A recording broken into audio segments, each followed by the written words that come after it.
श्री श्री संकट मोचन पुस्तिकार लोकार्पण उत्सव।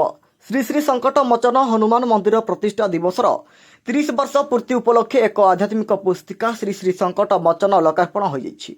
एही लोकार्पण उत्सव में संवाद ग्रुप अध्यक्ष श्री सौम्यरंजन पट्टनायक पौरोहित्य करिथिबा बेली अन्यतम सम्मानित अतिथि भावे बाबाजी सन्थ डाक्तर सनत सुजातानंद दास एवं जगन्नाथ प्रचारक संस्कृति गवेषक डाक्तर आशुतोष प्रसाद मिश्र मनोरंजन महांती जोग देथिले। श्री पट्टनायक तांको सभापतित्व भाषण में कहिथिले 1995 मसीह मोर सहयोगी श्री विजय कुमार पट्टनायक संवाद ऑफिस परिसर में एक हनुमान मंदिर प्रतिष्ठा करने को मत प्रस्ताव देथिले।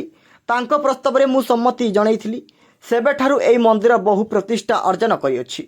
संवाद रसुलगढ़ इंडस्ट्रियल स्टेट को चली जाइथिबा बेले हनुमान मंदिर एहिठारे रही बहु भक्तंकर आस्था भाजन हो जाइथिबारु एवं हनुमान को उपरे एक आध्यात्मिक पुस्तिका आज लोकार्पण हो जाइथिबारु मु समस्त भक्त मंडली एवं उद्योक्ता माननकु साधुवाद जनाउछि। अन्यतम सम्मानित अतिथि सन्थ डाक्तर सनत सुजातानंद दास श्रीरामंक पाखरे समर्पित भक्तिभाव एवं कलिजुगरे हनुमान समस्त भक्तंकर संकट दूर करंती बोली तांकर वक्तव्य रे कहिथिले। अन्यतम सम्मानित अतिथि डाक्तर आशुतोष प्रसाद मिश्र जगन्नाथ संस्कृति हनुमान एक बड़ भूमिका रही। हनुमान जगन्नाथ मंदिर रे चारि पाखरे स्वयं हनुमान जाग्रत प्रहरी भावी रही स्वयं जगन्नाथ मंदिर को सुरक्षा प्रदान करुछंती। कलिजुगरे श्री हनुमान महात्म्य करुणा विशेष भाव उपलब्धि हेउछि। सेथिपई हजार हजार भक्त स्वयं हनुमान शरणागत बोली तांको वक्तव्य उल्लेख करथिले।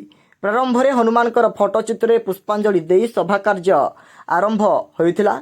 श्री अजय कुमार पट्टनायक स्वागत भाषण दे अतिथि मानकर परिचय प्रदान करथिबा बेली डॉक्टर सुरेश चंद्र कर धन्यवाद अर्पण करथिले। एही आध्यात्मिक लोकार्पण उत्सव में श्री आशीष चंद्र महांती डाक्तर स्वरूप पट्टनायक श्री सरजकांत दास श्री स्वरूप कुमार महापात्र श्री प्रकाश चंद्र वेदांत आज जगदेई कार्यक्रम को सरस सुंदर करने प्रमुख भूमिका ग्रहण करथिले।